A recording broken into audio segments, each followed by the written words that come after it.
The whole neighborhood laughed when he built a roof around his house, and now they know why. A retired veteran in Duluth, Minnesota, wrapped his small cabin in a rough wooden gallery, hoping only to survive another brutal winter. Neighbors called it ugly, wasteful, pointless. But when a historic Lake Superior storm turned tarps into ice and firewood into stone, his loyal German shepherd began barking at the frozen doors of nearby homes. What this old soldier had built wasn't a shed. It was a shield. And when the cold came for everyone else, his fire never went out. What he did next, opening his door, sharing his heat, and proving an entire town wrong, would quietly change how they prepared for winter forever. Before we dive in, tell us where you're watching from. Drop your city, state, or country in the comments below. It's always powerful to see how far these stories of resilience and loyalty travel. Winter settled over Duluth, Minnesota, with a breath that cut through wool and memory, alike the wind off Lake Superior, sliding between buildings like a blade searching for skin. Walter Hayes arrived on the edge of town with little more than a weathered pickup, a duffel bag that smelled faintly of gun oil and old paper, and a German shepherd who watched the world as if it might explode without warning. The cabin he bought sat where spruce trees thinned toward frozen marshland, its logs darkened by decades of storms, its roof bowed but honest. Walter stood still for a long moment before unlocking the door, shoulders slightly hunched, not from age alone but from habit, as though bracing for an impact that never quite came.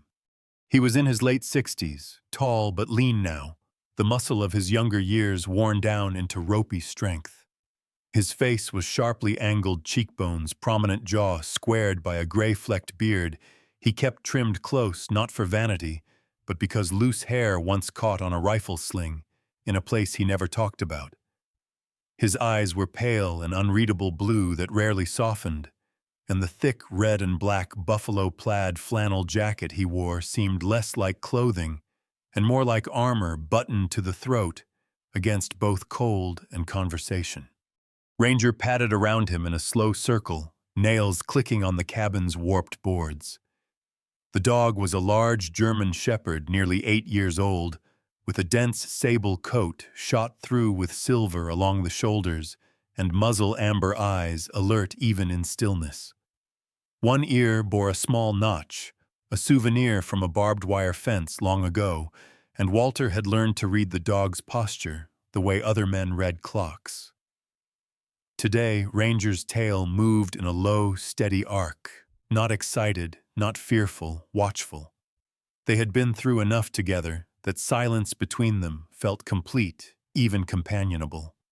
Walter's neighbors had already taken note. Across the narrow dirt road stood the Carlson place, a squat structure with an outdoor woodpile stacked high against one wall, wrapped in a blue tarp, held down by old tires. Bert Carlson, a man in his early 50s with a heavy build and a permanent red flush across his cheeks, from years of cold and whiskey, leaned against his porch rail and watched Walter unload lumber from the truck. Bert was friendly enough in the loud, uncomplicated way of men who believed preparation was mostly superstition. He waved, shouted something about winter coming early this year, and laughed when Walter nodded, but didn't answer. Down the road lived Sarah Kowalski, a widowed woman in her 40s, tall and narrow-shouldered, dark hair, always braided tight against the wind, skin pale from long winters, spent indoors with her children. She paused in her chopping eyes, lingering on Walter's growing stack of posts and boards with quiet curiosity rather than judgment. Walter noticed all of it without appearing to. Observation had once kept him alive when noise meant death. He saw how the Carlsons stacked their firewood directly against the cabin wall, trusting tarps and habit. He saw how most people treated winter as an inconvenience rather than an enemy. He remembered another kind of cold, dry, and merciless, where metal burned bare skin, and men learned quickly that shortcuts were just longer paths to disaster. That lesson had never left him. Adequate was a word he distrusted. Adequate, got people killed. The idea took shape in his mind, not as inspiration, but as inevitability. By the second week, Walter began setting posts 4 to 5 feet out from the cabin walls, hand-augering holes into frozen soil, his breath fogging the air in slow, controlled bursts. Ranger followed each movement, occasionally pressing his nose into the earth, as if approving the depth. Ledger boards went up next, notched carefully into the old logs, each cut measured twice, then measured again. Walter worked without music, without hurry, letting the rhythm of labor quiet the restless thoughts that tended to surface when his hands were idle. A continuous lean-to roof began to emerge, wrapping the cabin on all sides like a rough wooden skirt. It wasn't pretty. Walter didn't care. Pretty had never stopped bullets or storms. The comments came quickly. Bert Carlson wandered over one afternoon, boots crunching on snow, grinning wide. "You building a barn around your house, old man?" he called, laughter already in his voice. A couple of other neighbors joined in later, joking about wasted lumber, about how a simple tarp would do the same job for a tenth the effort. Walter listened without reacting, driving nails with steady force, the sound sharp and final. When one man asked him directly why he was doing it, Walter paused just long enough to wipe his hands on his jeans. "Because the wind always finds a way," he said, tone flat, then went back to work. Ranger barked once, a short, decisive sound, and the men laughed again, assuming it was part of the joke. Inside, Walter's thoughts were less simple. Each board he lifted carried weight beyond wood. He remembered nights when supply lines failed, when equipment froze, when men cursed the cold, and then went quiet. He remembered promising himself that if he ever lived somewhere still enough to hear the wind coming, he would never let it take him by surprise again. The lean-to wasn't just for firewood. It was a buffer, a barrier, a way of telling winter that this ground was claimed. As the structure grew, so did a small, unfamiliar feeling, something like satisfaction, tempered by the knowledge that satisfaction was always provisional. Sarah Kowalski stopped by once, hands red from the cold, eyes thoughtful. She asked practical questions, her voice calm, curious, rather than mocking. Walter answered briefly, respecting her economy of words. He noticed how she studied the spacing of the posts, the slope of the roof. Ranger sat beside her, boots, head tilted slightly, as if assessing character. She smiled at the dog, a tired but genuine smile, and for a moment Walter felt a faint easing in his chest he didn't quite recognize. By the time the first real snowstorm dusted the ground, the gallery was taking shape, a continuous covered space hugging the cabin walls, open enough to breathe, solid enough to stop the wind's teeth. Walter stacked his split birch and maple inside, lifting each piece onto rails to keep it off the ground, sorting by size with a care that bordered on ritual. Ranger lay nearby, chin on paws, eyes half closed, but alert. From the road, the structure looked awkward, even foolish, a rough wooden ring that broke the clean lines people expected from a house. Laughter drifted across the snow more than once. Walter heard it and let it pass through him. He had learned long ago that ridicule was often just fear with better manners. On the last evening, before the lake winds shifted, Walter stood beneath the new roof, listening to the distant groan of ice forming offshore. He rested a hand on the stacked wood, dry and solid, and felt something settle into place inside him. Not hope exactly, something sturdier. Ranger rose, pressed his shoulder briefly against Walter's leg, then faced the darkening horizon. The wind picked up, testing the edges of the world, and the ugly skirt around the cabin held fast, silent and ready, waiting for the winter to show its hand. Walter Hayes finished the last ledger cut before dawn, when Duluth still slept beneath a pale sky, and Lake Superior breathed its cold toward the trees, like a living thing that had learned patience. He stepped back from the cabin boots, planted square shoulders rolled once as if settling a pack, and inspected the line of posts circling the structure with the same deliberate calm he had once used to read a map under fire.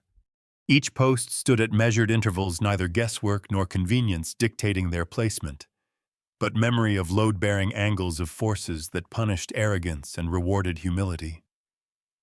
The lean-to roof sloped away from the cabin at a pitch that looked modest to the eye, but felt exact in the hand, steep enough to shed wet snow, yet shallow enough to keep the span honest.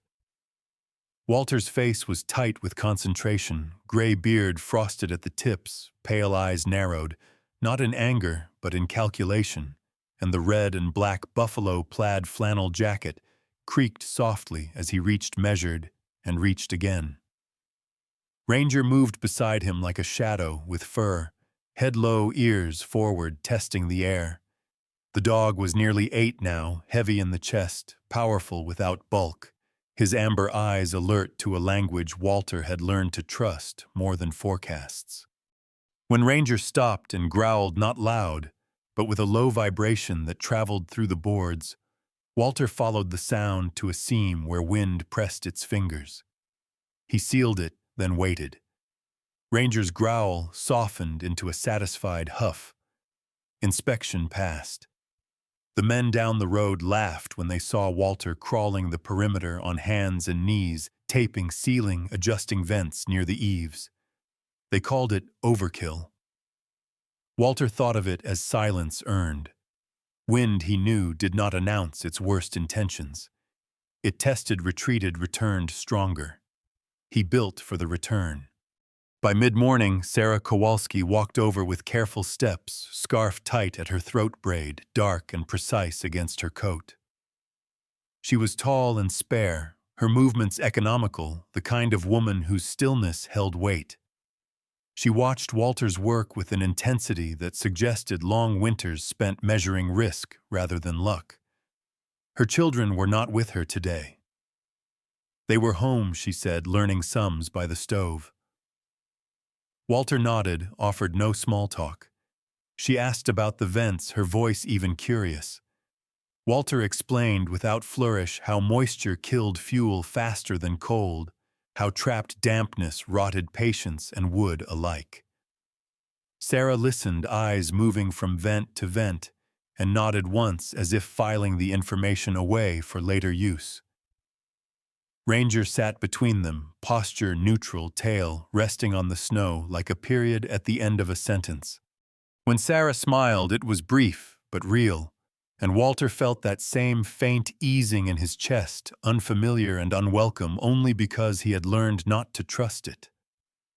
She left without comment, leaving behind the quiet acknowledgement that careful work could be seen even if it wasn't applauded. The gallery took on a rhythm of purpose as Walter organized it. Rails lifted the wood 18 inches off the ground, not because a book said so, but because he had watched frost creep upward in the dark and steal heat like a thief. He sorted the stacks with a method that looked obsessive to passers-by and necessary to anyone who had ever needed fire in a hurry. Thick maple and birch nearest the doors for long burns through the night. Lighter pine farther out for mornings, when speed mattered more than endurance. Each piece was placed with the same attention he once gave to gear weight balance reach. Ranger learned the layout quickly, nose tracing paths, ears flicking at the soft whistle of air that slipped past the vents and escaped without touching the stacks.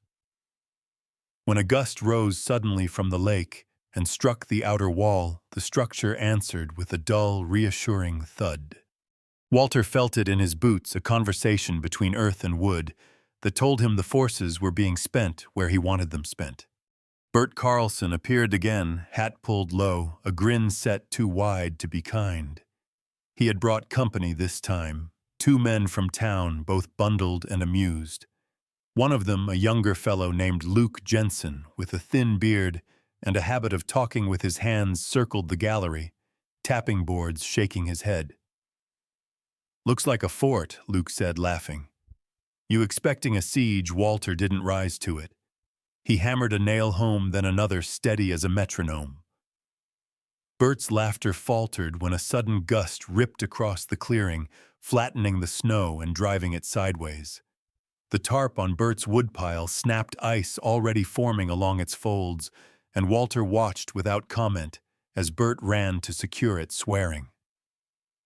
Ranger watched too, head-tilted eyes following the tarp's frantic movement. When the men left, their jokes had thinned. The wind had spoken more convincingly than Walter ever could. Late that afternoon, a new face appeared at the edge of the property.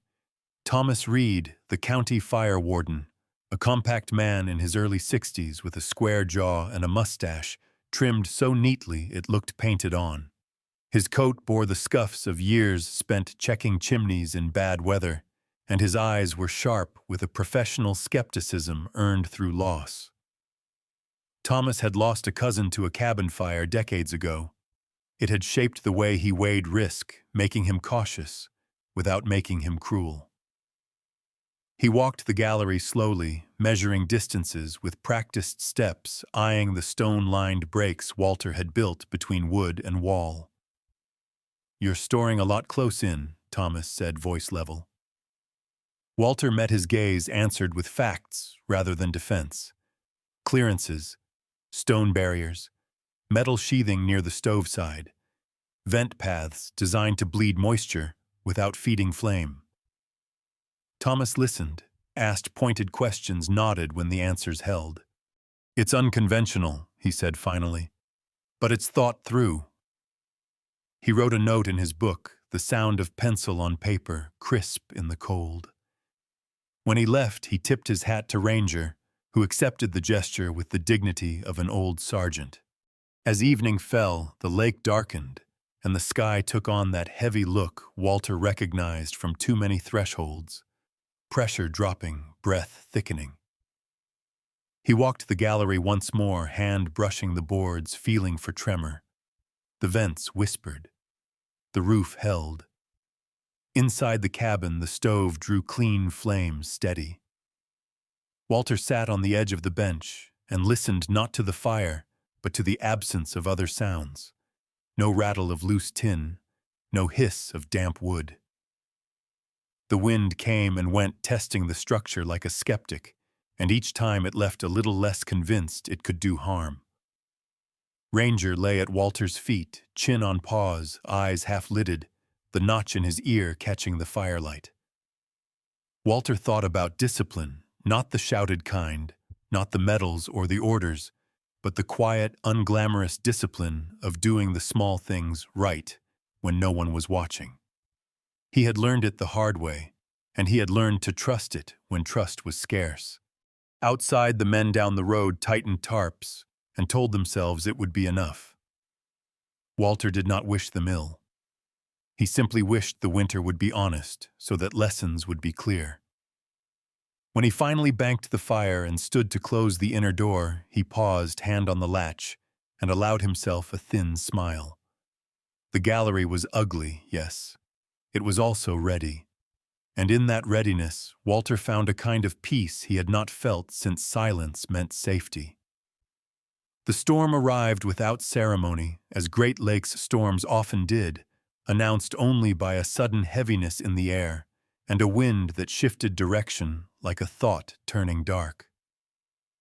By late afternoon, the sky over Duluth collapsed into a single-color lead, and Lake Superior roared unseen beyond the trees, its voice carrying through the frozen ground.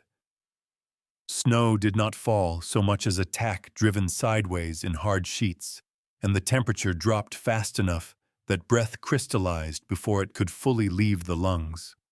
Walter Hayes felt it long before the first gust struck the cabin, the sensation settling into his bones, with the familiarity of an old enemy stepping back into the room. He moved without panic, the way he always did when things turned violent, closing vents to their storm setting, checking the inner door, banking the stove just enough to keep a clean draw. Outside, Ranger stiffened, ears up, body angled toward the wind, the thick sable coat along his spine lifting as if the air itself were an intruder.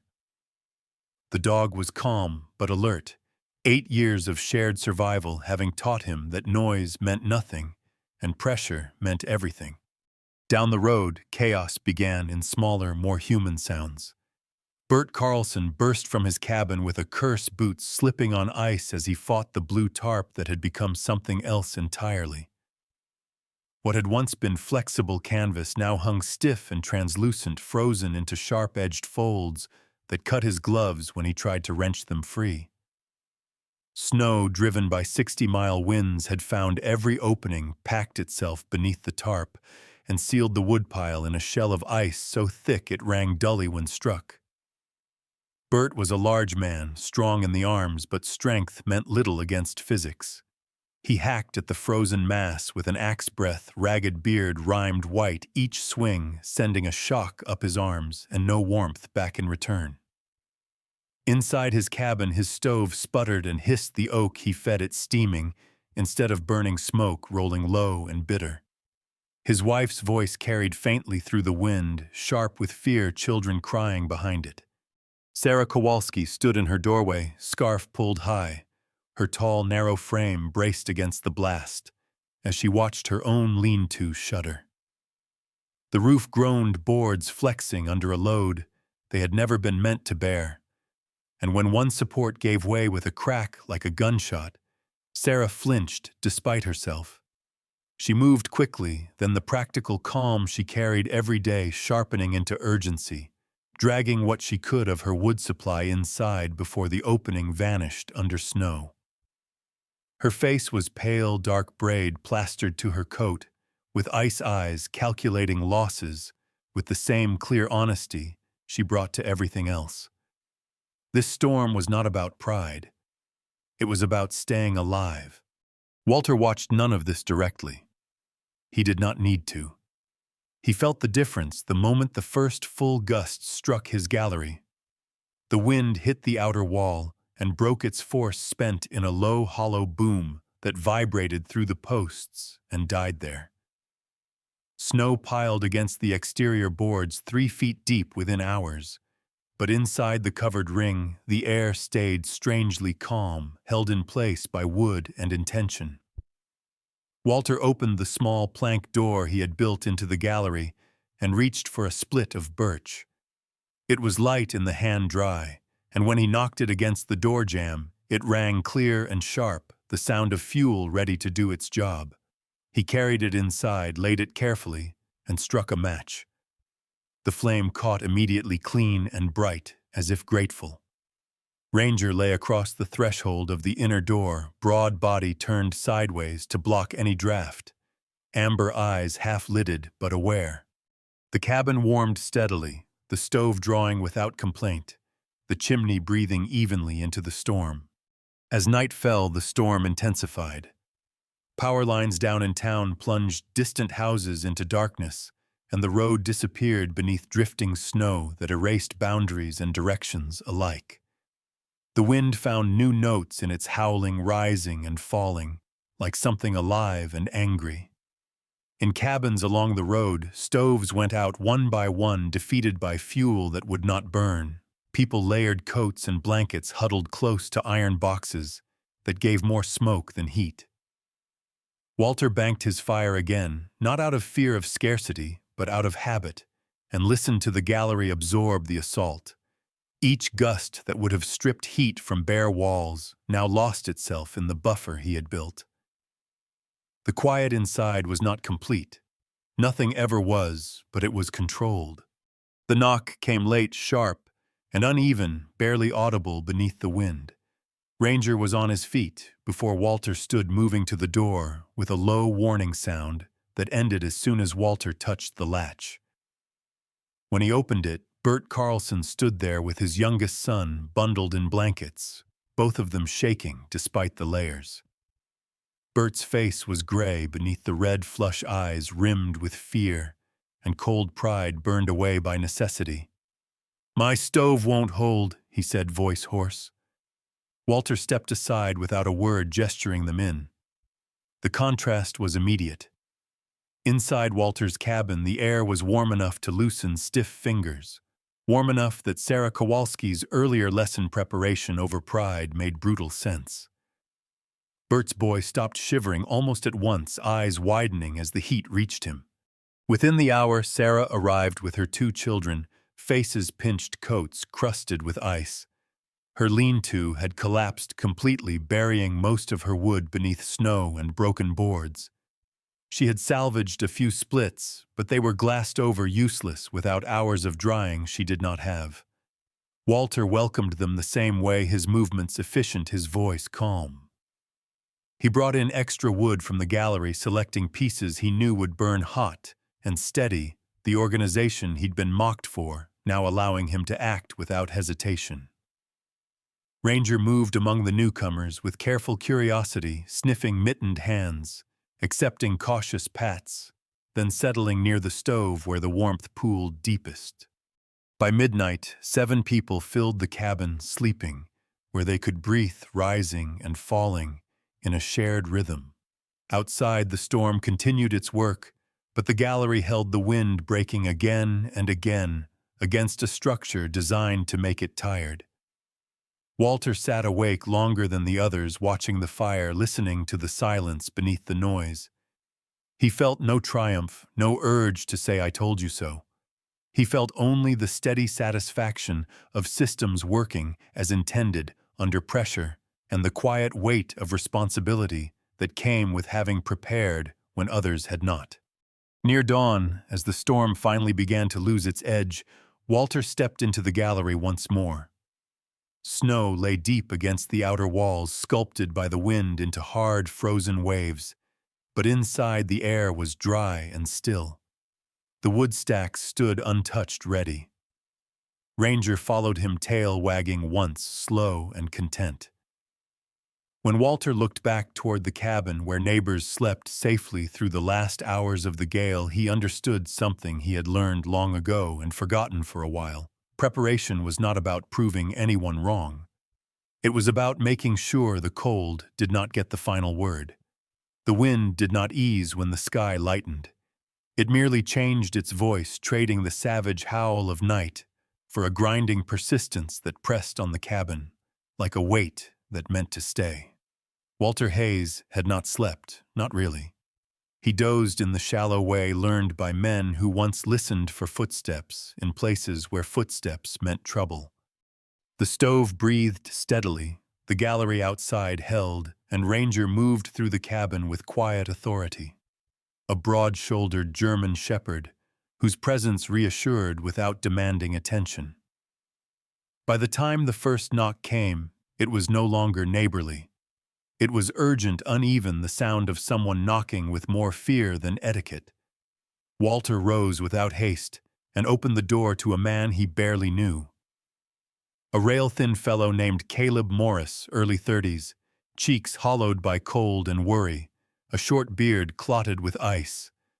Caleb held a bundled shape close to his chest, his infant daughter wrapped in layers that could not hide the tremor running through her small body. Caleb's eyes flicked to the stove, then back to Walter, apology and desperation tangled together. Walter stepped aside and gestured him in, saying nothing, because there were moments when words slowed things down. He set water to warm, laid out dry splits with the economy of a man who respected fuel, and showed Caleb how to place the wood so the flame took clean without smoke that would steal breath. Ranger hovered close, sniffed the bundled child with careful gentleness, then settled nearby, a living wall against drafts. The gallery proved its worth again as Walter fetched armfuls of kindling that cracked when bent, the sound a small miracle in a world gone wet and frozen. Outside, tarps snapped like flags of surrender. Inside, the heat grew patient and even. The knocks continued through the long hours. A middle-aged couple arrived next, Ellen and Mark Pritchard, faces drawn, movements stiff with cold. Mark was broad and stooped, hands roughened by millwork, a scar tracing his left jaw from an accident years earlier that had taught him how fast a day could turn bad. Ellen was shorter, sturdy, gray hair, escaping her knit cap. Eyes alert, with the practical intelligence of someone who had kept households running on little more than will. Their woodpile had collapsed into slush beneath a torn tarp, and the stove at home could not overcome the damp.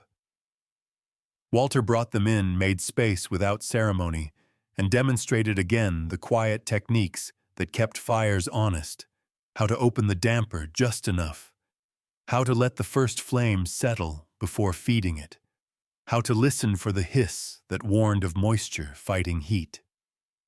He carried bundles of dry wood across the gallery to their door, later moving carefully, so as not to waste steps or strength.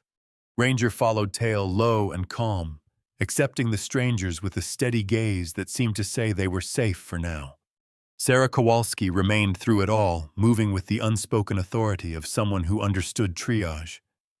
Tall and spare, dark braid loosened by hours of use, she organized blankets, checked children's hands for warmth, and spoke softly when voices rose. Her skin was pale with fatigue, but her eyes stayed clear, measuring needs without drama. At one point, she caught Walter's glance and nodded a silent acknowledgement that kindness did not require witnesses.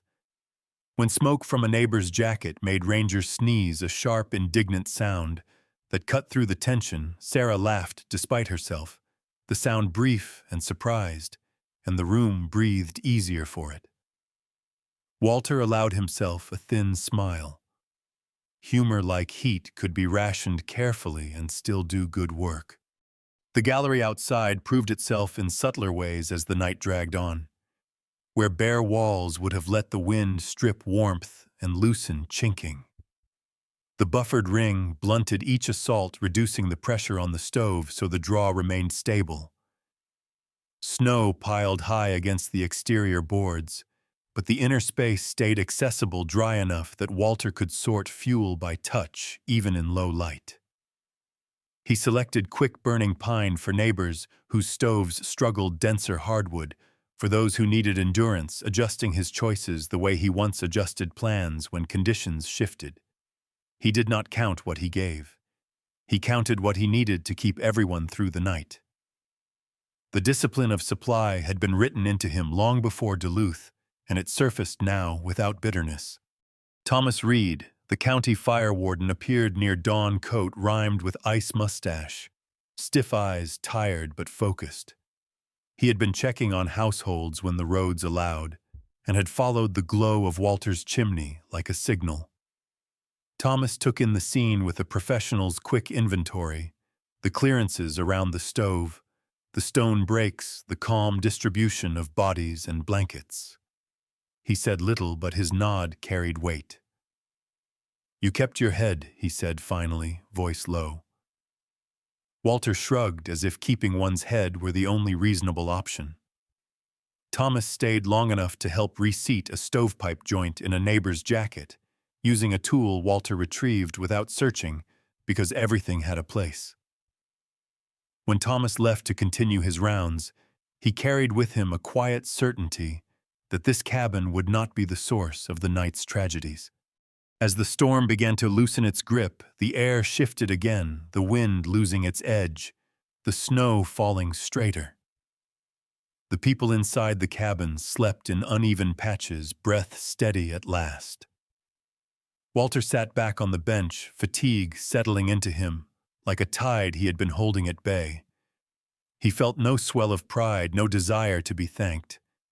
He thought instead of how thin the line had been, how a tarp, a shortcut, an assumption, had turned warmth into smoke and fear. Ranger laid his head across Walter's boots, a simple weight solid and warm. Walter rested a hand on the dog's neck and spoke softly, not to anyone in particular.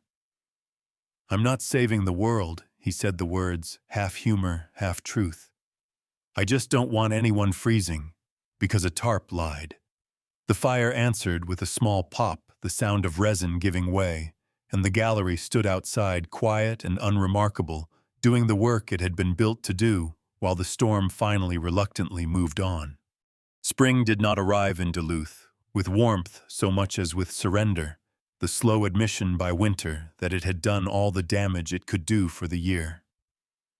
The snow receded in uneven patches, revealing a landscape scraped raw, broken tarps, tangled in branches, collapsed lean-tos, slumped like tired animals, woodpiles reduced to soggy heaps of half-ruined fuel. The road reappeared first as a muddy scar, then as something passable, and with it came the reckoning. Walter Hayes stood in the doorway of his cabin one morning as meltwater dripped steadily from the eaves, the sound soft and persistent, and took in the view without satisfaction or judgment. His gallery remained intact, boards darkened but straight, the posts firm where they met the thawing ground. Inside the covered ring, stacks of firewood still stood orderly and dry bark, tight ends clean. The stove was cold now, as it should be, and Ranger lay stretched out in the weak sun, silver threading his sable coat more clearly than before, eyes half closed in contentment. Walter felt the familiar weight in his chest ease just a little. Survival had given way to continuity, and that mattered more than victory. The cost of the storm showed itself in quieter ways. Bert Carlson burned an old dresser to get through the final cold snap, then sat on his porch, afterward staring at the charred remains as if they might explain something he had missed. His laughter had not returned with the thaw. The lines around his eyes seemed deeper, his shoulders set with a humility learned the hard way.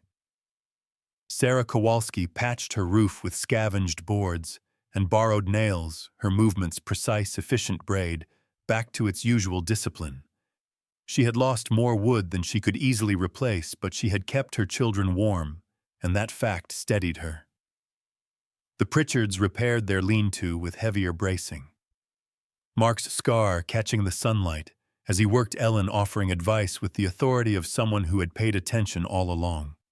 Caleb Morris stopped by once with his infant daughter, bundled against the lingering chill gratitude written across his thin face in a way that made Walter uncomfortable and strangely proud. He accepted the thanks with a nod and nothing more. It was Bert who came first, notebook in hand, standing awkwardly at the edge of the yard, as if unsure of his welcome. He looked older than he had before, the storm beard gone to gray in patches, eyes less quick to mock. "Mind if I ask a few questions?" he said, voice low. Walter studied him for a moment, then stepped aside, gesturing toward the gallery. There was no ceremony to it.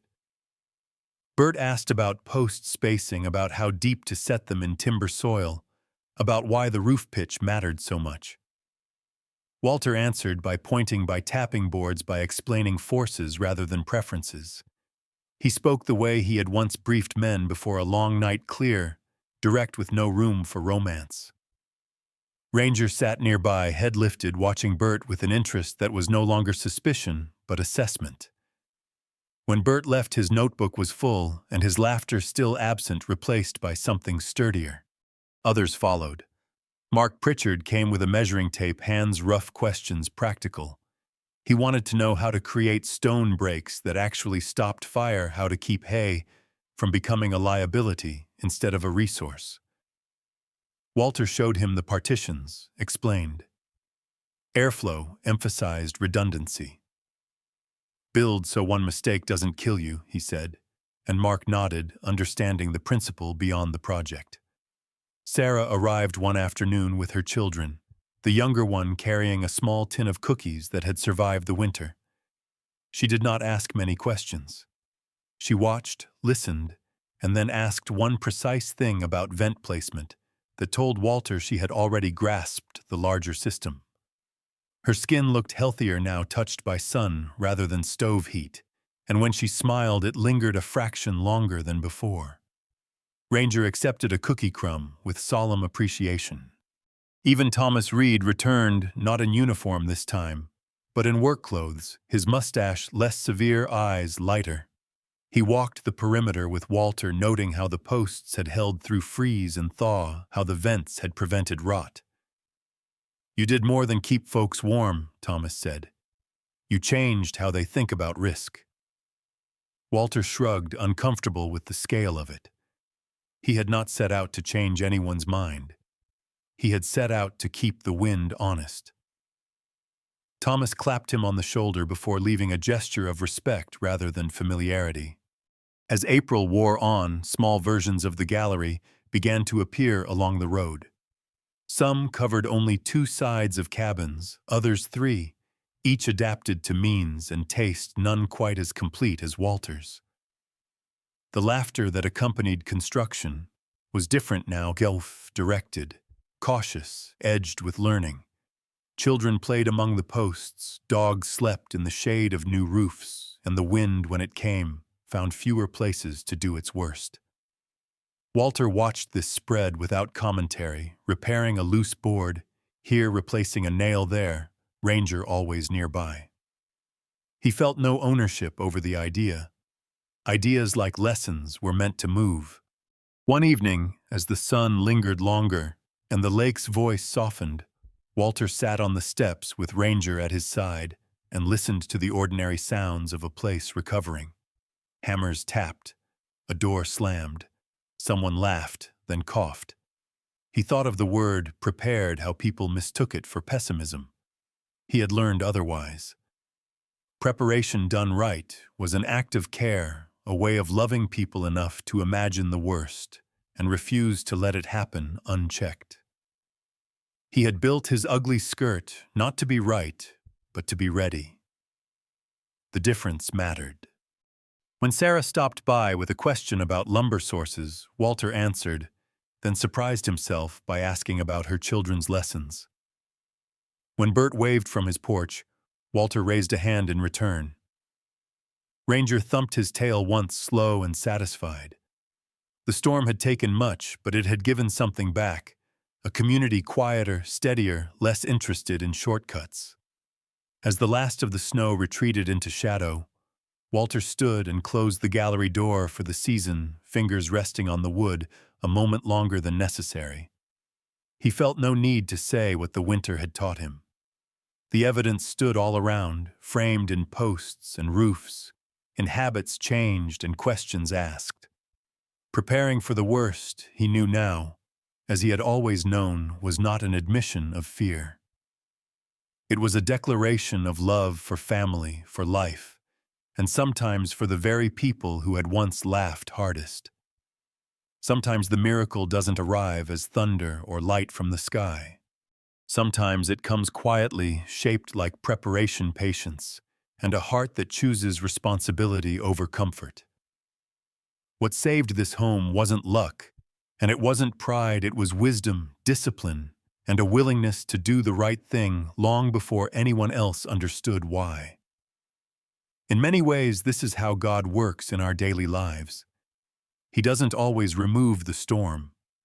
Instead, He gives us the strength to prepare, the insight to build wisely, and the compassion to open our doors when others are in need. The shelter Walter built was more than wood and nails. It became a vessel for grace. When the wind howled and the cold tried to steal lives, love held the line. In our own lives, we may not face blizzards or frozen winters, but we all face storms, financial worries, loneliness, illness, fear of the future. The lesson is the same. Build your life on faith, on care for others, and on choices rooted in love. Prepare your heart. Protect what matters. And when the moment comes, be ready to share your warmth. If this story moved you, take a moment to share it with someone who might need encouragement today. Leave a comment and tell us where you're watching from, your city, your state, or your country. And subscribe to the channel if you believe stories of faith, resilience, and quiet miracles still matter in this world. May God bless you and your family. May He protect your home, strengthen your heart, and guide you through every storm. And may His peace stay with you today and always.